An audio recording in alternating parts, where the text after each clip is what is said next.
My name's Mary Stratford. My ages were between 25 and 34. I come originally from Easington Colliery in County Durham, but in 1980 I moved with my husband to Great Lumley. Yeah, nights out in the 80s got much more interesting. It was a time really when I was younger, you socialised really more around your locality, whereas in the 80s we started to branch out. So I would have nights out in Newcastle, drinking and dancing, and Sunderland or Durham. You know, you would travel to places, and there was usually music and things rather than just going to a pub. You would be out in the town in bars, and there was often bars or restaurants that would have discos attached to them. So yeah, I had quite a good. I didn't get out a great deal. It was probably once a month, but I had a good time when I was out. The Jingling Gate at Twizel Lane Ends, which you will have never have heard of, was the place in the northeast at that time. It was a huge building, and all they did was serve meals and have discos. And it was like a standard meal, lasagna or the bog standard 80s food that you got there. And then you got up and danced till about 2 o'clock in the morning. And everybody went there by bus. I did like 80s fashion because I liked big shoulder. I've got very narrow shoulders, so the shoulder pads suited me. I do remember having nice lacy tights and high-heeled shoes and bright coloured coats, which was always, it was quite interesting in the 80s because if you were viewed as left-wing, you were supposed to dress in a particular way, usually dungarees and a shaved head. And I didn't really conform to that. So I would get dressed up to go out to a meeting or a social event, and find people looking at me as if to say, what are you doing here? But most of my friends dressed like that as well, so it didn't bother me too much. I was a great Sunderland supporter, but the 80s weren't brilliant for Sunderland. And when you have young children, it's sort of things take a second place to babies and bringing up toddlers. So it wasn't a great deal of sport. Just kept in touch with football, always watched Match of the Day, but didn't get to the matches anymore because it was just too difficult to do that. Live Aid sort of, although I was aware of it and I was helping, you know, I would donate money and I would go to things for it, really didn't impact on me, as bad as that seems. Help raise funds and things, but there was so much. I was involved in the miners' strike, and really that in 84, 85 was all of my time was devoted to that. Well, I was always a great soul music fan, so my music really didn't progress very much. I like Barry White. I think it was in the 80s. I loved Barry White. I liked some of the new romantic stuff, but I was very much a soul, Tamla Motown, reggae girl. I still loved Northern Soul even then, so that would be the music. But I liked George Michael. I had younger brothers and sisters, and they were great George Michael fans and Blondie fans. So I was in tune with the music, but my favourite music would always be Marvin Gaye et al. You know, it didn't really change whether in the 80s, the 90s or the thousands. Well, I lived in two. In 1980, I would still be in a terraced house in Easington, and we moved in the May of 1980 through to Great Lumley, and that was a semi-detached house. And initially, it would just be me and my husband, and then my son came along in 1982, and my daughter came along in late 1985. Well, Easington is a mining village, the colliery. The reason we moved was twofold. It was very limited housing because not much housing had been built, and we wanted to move into another house, and we couldn't really find anything. And then my brother had moved to Great Lumley, and we went through to see him, and thought, oh, this is nice. And it was nearer for me for work, not necessarily for my husband. He would have to travel, but I would be much nearer my work. And we thought, right, we'll give it a go. So we went to Great Lumley. Now, Great Lumley's it's just a former pit village, just the same. I wanted to escape from what I found were the more negative aspects of living in a mining community. There's loads of positives. It's great. You get support. Everyone looks after each other. But as a young woman growing up, you're very much under scrutiny. Most of your friends, parents, your dad, your cousins, your male cousins, your brothers work in the same place. And if you go out somewhere on a Saturday night and you've done something that causes a bit of comment, you could guarantee you would come home on a Monday evening and your father would be sitting waiting to tell you about it. And you were judged on, did you behave yourself? Did you behave like a good daughter? It sounds archaic, doesn't it? But there was an element of that, and I wanted some more freedom in my life. I wanted not to have to think about that.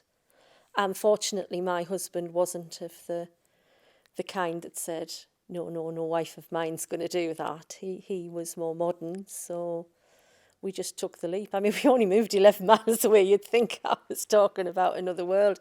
But actually it did. It took me away from that scrutiny, and I liked that. For example, I remember my aunt coming through from Easington, and I had a line of nappies on the line washing, and she said, I'm really proud of you. That's a really good line of nappies, that. You can always judge a good wife from the nappies on the line. And I remember looking and thinking, dear God, no. So living in Lumley, it was nice. A small community and a little toddler group where I made friends. And it's surrounded by, it was a pit village, and everywhere around it was pit villages. But of course, the nature of pit villages is that they're always surrounded by wooded areas. So we had lovely woods around us. We have Finkel Abbey in the river just down the road. So it's a nice place to live, and I've always loved it. I understood that people wanted to buy, but I thought it was done badly, and I thought any money that they got from that scheme should have been ploughed straight back into new social housing. It should have been used for that. It was disgraceful that they didn't. But, I'd only ever owned my home, so it wasn't really right for me to judge other people, I didn't think, on wanting. But I did feel very strongly that they should have replaced whatever they sold off with new stock. And that was the biggest mistake that was ever made, that they didn't do that. Well, I was brought up in a colliery house, a coal board house. So you rented those. Well, you didn't rent them, you didn't pay any rent. They were free. They were provided by the colliery. And, we lived in those. So I knew hardly anybody who... My grandmother was the only person I knew who owned a home, and she'd bought that through a special scheme in the 1920s where they could pay off their pay note a little bit to buy these scheme houses that were built by the colliery. But they were the only people I knew who owned a house. And I actually bought one of those scheme houses when we got married. That was the house I was living in. So there wasn't a great deal of private housing in the collieries. But there were council houses. I mean, council houses would have been, for me, an upgrade. They were usually much nicer than the colliery houses were. The main job I had was I was a civil servant in the Department for National Savings in 1980 and several years before that. But I left that to have my baby in 1982. The Department for National Savings was one of those big government departments that was brought out of London in the 60s, where Labour were trying to move jobs to the areas that were being devastated by deindustrialisation at that point. And I hated it with a vengeance. I loathed that job.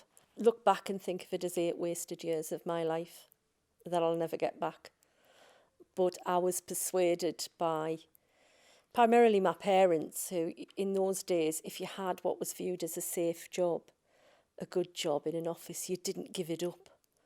You just gritted your teeth and got on with it. And that horrifies me when I look back at it. But I did grit my teeth. But I was very glad when I packed it in. I didn't really do anything for a couple of years, and I didn't formally work again for some years. But I did all sorts of odd little things to make money. So I used to deliver yellow pages with a friend, driving round and delivering, and that was an interesting experience because I delivered to Lord Lambton's estate, did the yellow pages to there, which is a massive, people don't realise how large that is, and had to go to the estate offices and all these lovely houses in wooded glades where brigadier generals lived. I returned to work formally in 89. I got a part-time job. That was when my daughter started school, so I decided to go back to work, and I got a part-time job in the housing department at Chesley Street Council, and that was on the back of voluntary work that I'd done around the poll tax and helping people with benefit claims. I used to help at a welfare rights centre in Sacriston to sort of get back into the swing of working and getting my brain functioning again. But then in 1990 I joined the probation service. But the 80s, for paid employment, I didn't do a great deal, but I did lots of bits of things and quite enjoyed it, really. In the 80s, it was very much the same as when I finished school in the 70s. It was really, as a woman, your two choices usually were factory if you weren't academically considered bright, even though they probably were, and an office job if you went, as I did, to grammar school and left at 16. Nursing was always an option, and my sister actually went to be a nurse.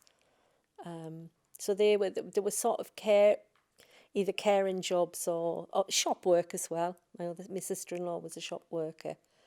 But you didn't really think outside of the box in terms of work. When I look at the world of work now, none of that was really available in the 80s. You wouldn't even think about it. My husband was a miner. He was a mechanic at Easington Colliery mechanic, along with my brothers, all three of my brothers, my uncles, my father, my cousins. So almost, well, in fact, virtually the entire male part of the family worked down the pit. Well, he would repair the machinery on the coal face. So you had what were called power loading machines that would cut the coal, but obviously they were sometimes broken, and you would maintain all those machines on the coal face, and also there was like a travelling conveyor belt. You would maintain that, and just general mechanical work down the pit. He was a fitter, so he would be fixing machinery. The electricians did the electrical side of things. So he worked on the coal face, but he wasn't hewing the coal. He was fixing machines and things, and he absolutely loved his job. He was very upset when it came to the end because he loved the camaraderie of working down the pit. He'd worked there all his working life. He left school at 15 on the Friday and signed on at the pit on the Monday. You didn't even go for interviews in those days for a job at the pit. You just signed on. If your dad worked there, it was an expectation you would get a job.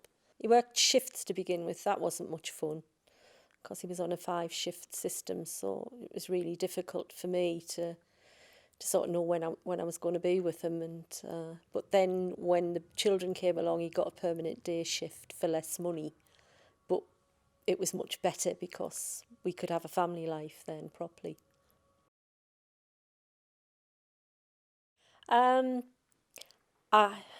Now I hate to say I despise someone, but I despised everything that woman stood for and more. And I at times did despise her and hate her. I know that. I don't like pinning, because it's politics I despise. I don't know the woman.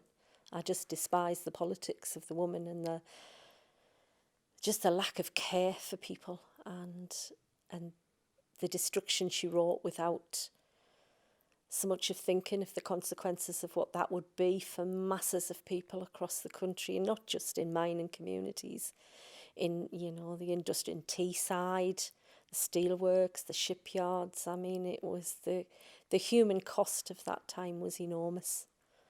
So yeah, I despised everything about her. And then I thought he was absolutely spot on. I knew that what he was saying was right, that they were coming for us and that we had to prepare for that. And I was probably a follower. I saw him quite a lot.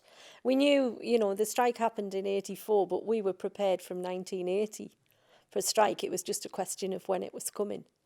And we knew it was coming, and we would often go and hear Scargill talk or Mick McGarhy talk, who was the president. And I was a great admirer of him. Got many of his tactics wrong in 84, but we knew it was coming, and it wouldn't have been our choice to go on strike then. It was forced upon us. So, but he was right. He was right. He said they were coming after us, and they did. I think he was still, to some degree, fighting the battles of the 70s that worked in an era where it had changed, and they were far more prepared and far more intent on using the full force of the state against us, namely the police. I mean, the police became a national police service. For all they denied it, it was a national police force. I'll not say service because it wasn't a service, it was a force. And I also think in October 84 there was an opportunity to negotiate an end to that strike, and we weren't getting anywhere by October. And I think he thought he could go on to win it. And I, at that point, although I supported him and continued to support him right the way through, I thought it was an opportunity lost. And I think he should have recognised at the end the extent of the hardship that there was in the coalfields and got us back to work quicker than we did. So, of course, it's all very easy with hindsight to look back and say that, but October 84 was when I thought it probably would have made sense to have, there was a possibility of some sort of settlement at that point. Whether or not Thatcher really wanted one is the other part of that I don't know. And it's quite possible that, he may well have tried to solve something and found Thatcher was unmovable because she wanted to destroy us. They made it quite clear they wanted to end what they saw as the might of trade unions. And they were out to destroy us completely. And they made a pretty good job of it. When I saw the strike was coming, I was actually in hospital. I'd just had an operation. So I was recuperating for the first 4 weeks with a 2-year-old toddler. I know this sounds bizarre, but it was quite exciting that it was finally there and it was going to happen. And when you think now of the miners' strike as 12 months, we weren't thinking the long haul would be 12 months. 6 weeks was a long strike. 8 weeks would have been a long strike. Nobody even thought beyond maybe 3 months, but, a year. It was just unthinkable. But it became pretty apparent by sort of April that we were heading for something that we weren't really prepared for. We were all activists, and it became apparent that the problems would arise in people who were living in places like I was, in former mining communities, because what you've got to understand is, while there are big colliery villages, a lot of the miners by the 80s were travelling miners. They were coming from former pits across to the coast. So from Consett, from Durham, from Sacriston, from Sherburn, travelling across to Easington or travelling across to Monk Wearmouth or Westoe Colliery. People from Spennymoor were travelling across to Easington and Hordern at that time. And they weren't in close-knit mining communities. The pits had closed, people had moved on. So we became aware from our own position, well, we had to get together. We had to bring people together. We decided that we would contact everybody in the local area, and we delivered leaflets to everybody and said, come along to this meeting. And it was very interesting, really, because my brother and I stood there, and I remember this woman saying to us, and who the hell are you? And what right have you got to call this meeting? And I said, well, the same right as you, because they didn't know us. They were working in another pit. They were working in the seam pits. So it wasn't like being in Easington where everybody knew each other. We had to build those connections with people. And we just explained what we were about. We were very much different in the sense that A lot of people think the support groups in the miners' strike were all women. In fact, that's not the case at all. A great many men were involved, and especially in the parts of County Durham that I was in, because if the men weren't picketing, they often got involved in the support group. That was another way of supporting the strike. They might not want to go picketing and put themselves at risk, but they would help out with the support group.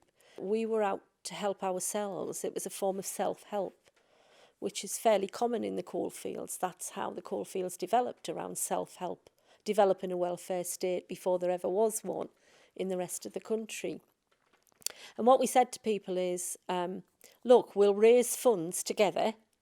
We'll go out fundraising, but you have to bring something to the plate. So you have to say, right, I'll organise a raffle, or I'll do a jumble sale, or my brother works in a factory down there and they might do a collection for us. But it's us that has to do this. We're not going to rely on other people to do this, which was different to some support groups in Durham where, and for example, Chesley Street, the Labour Party organised it, of which I was a member, but they organised it and they handed the parcels to the miners in Chesley Street. We wanted to do it ourselves. This was about us. It wasn't about being passive recipients of support. We welcomed support, but we wanted to be active within that. So we started to expand, and then I think it was around the May time, Anne Suddick, who was the secretary to Billy Hetherington, the chair of the mechanics, Billy allowed her, as part of our job, to bring together all of the support groups in County Durham as a means of having a County Durham-wide support group. And I got together with a group of people, and what we decided was that they wouldn't form a formal committee. What was agreed was that Anne Suddick would be the convener. She'd started it off. She was the person based within union headquarters who could sort of get us information and things. So she became the convener, and we appointed Lily Ross, who was from Burnhope and was one of the most wonderful women I ever met. She became treasurer. But the rest of us, it was just a case of if Anne needed help or she needed people to do things, she just sent a thing round, called round, or we would go to the meetings. And the meetings were every week. They were held on a weekly basis. And I can honestly say that those were the most wonderful meetings I've ever been to in my life. The sense of being together, being as one, the sense of lots of different views, but everybody having the freedom to express those views. There was no, or you're a delegate from, if you went to the meeting, you got your say. And we sort of had this freewheeling approach to how we reached decisions and what was done and how we organised things. And it was wonderful. I do realise afterwards that it took an enormous toll on Anne Suddick's health, because she threw herself into it to the point where she didn't have a life other than that. I think most of us were like that. But they were amazing. As money was coming in from all over the country, you can imagine, it's where the union would send some financial support. So if you went there, you got some vouchers or some money or handouts from various things, as well as your own fundraising. And it became quite organised. It sounds bizarre, but we had rules around. We agreed that you could fundraise on your own patch, but you shouldn't go into someone else's patch. As the strike went on, there was less and less money. The picketing had to stop further afield because the union ran out of money. So my husband was at home and I was doing more things. I got more involved in things. I went to London as part of a support group delegation. I went to there was women's events at Barnsley and various other things. So, and I went down to Ollerton in Nottinghamshire because we twinned with the women who were out on strike and men who were out on strike in Yorkshire, and they were having a torrid time of it. And we went down there to give them some support. So it sort of got me involved more politically. And I would go out and speak as well to anyone who wanted to hear anything, to raise funds, etc. Yeah, I mean, we were struggling, but nothing in comparison after some of the families that I was involved with in the support group. I made the decision, and Paul and I made the decision early on in the strike, that he wanted to picket, he wanted to be involved, and I wanted to be involved. I could have gone and got myself a part-time job, which some women did, but I made the decision I didn't want to do that. So mine was self-inflicted, my poverty. Some women got jobs, some women couldn't because of their particular circumstances, and some families were in a dreadful place. One of the lasses I used to go to toddler group with, and I was very friendly with, her husband was a policeman. And shortly after the strike began, she just pulled away because he was very vocal about the strike. So I didn't never stop talking to her, but her husband wouldn't allow her to mix with us. And there was frustration on my part because some of them around us were building massive extensions and flashing their cash about, knowing full well that we were struggling to sort of stay in the house, never mind anything else. But I just generally avoided them, didn't have anything to do with them, and certainly wouldn't have socialised after the strike with them. I mean, I have to say to you, if that strike had gone on a month longer, we would have had to leave our home. We knew we couldn't sustain it. Any of the car had got every item of any value in my home had been sold by the end of the strike. I had no hairdryer, I had no tongs, I had no Hoover because I sold that. I sold anything that I could sell in order to raise some money. Anything. You just put it. There used to be free papers in those days, and you could put things in. And I remember raiding my attic to see what I had in my attic, to see if I could sell anything, because things were incredibly difficult. And then we were up to our eyes in debt by the end, because when it started, I had a credit card. So, you max that out, don't you? Some people didn't have credit cards and things. The summer, there were the women's pickets. They asked us as the women to go and picket the Philadelphia workshops and offices at Newbottle, because the admin women were going in there and they weren't comfortable picketing women. So they asked us to go. And that was an experience and a half, I have to say, because I remember standing, and we stood in a line, and I was next to my sister-in-law, and I was on the end. I remember that, and we were holding arms, linked arms, because we weren't going to let the police past, so we thought. And I remember them coming to me, and I remember looking up at this policeman and thinking, shit. He was about 6'4", and I was thinner then, and he got under my bra at the side, and he just lifted me up and threw me to the side. And I got up, and I just remember all hell breaking loose. And my mate, Lily Ross, who I mentioned before, Lily was arrested. They arrested a fair few of the women. And we were like, well, what do we do now? So we thought, right, well, we knew where the police station was, where they were holding them. So we went round there and did a demo round there, free Lily Ross, free the pickets. And we were eventually dispersed from that. I didn't see the picket lines in August 84. I was pleased I didn't. But I remember I had to go through to Easington that day. And my friends paid for me bus fare to get there. And I got to Easington Village, and I remember seeing the rows and rows of police vans and thinking, what the hell is going on? Because Paul had rung me and said, I've been arrested. And I thought, I'm coming through. And they wouldn't let us in. They were stopping all traffic going down to the colliery, which is where I was trying to get to. And they wouldn't let me through. So because I lived there, I knew the back way. So I walked the back way around the old Lauren way and walked. And I remember walking down and meeting my brother coming up the street. And he was only 21 at the time. His shirt was gone. It was completely ripped off him. And he was just like, Mary, it's insane down there. It's crazy.